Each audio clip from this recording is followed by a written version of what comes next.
আরেক বোন প্রশ্ন করেছেন, আপনি একজন আলেম, আপনি কেন ওয়াজ মাহফিলে ওয়াজ নসিহতের ভেতরে রাজনীতির কথা বলেন?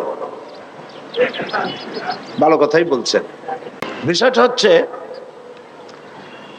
আল্লাহ যদি রাজনীতির কথা না বলতেন, রাসূল করিম সাল্লাল্লাহু আলাইহি সাল্লাম যদি রাজনীতি না করতেন, সাহাবায়ে কেরাম যদি রাজনীতি না করতেন, আমি সাঈদী রাজনীতির কথা বলতাম না।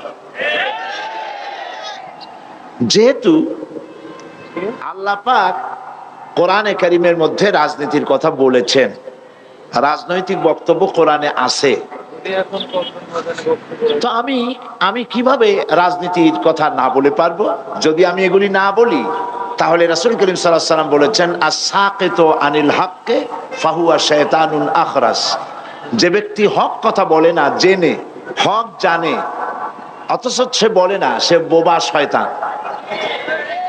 কাজেই যারা কোরআন হাদিস জানার পরেও কোরআন হাদিসের অর্থনীতি, রাজনীতি সম্পর্কে জনগণকে অবহিত করে না, রাসূল যে কথা বলেছেন সে তো বোবা শয়তান হয়ে যাবে।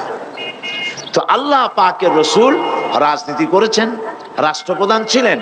গতকাল এই বোন যদি মাহফিলে থাকতেন তো আজকের এই প্রশ্ন করতেন না বলি আমি মনে করি।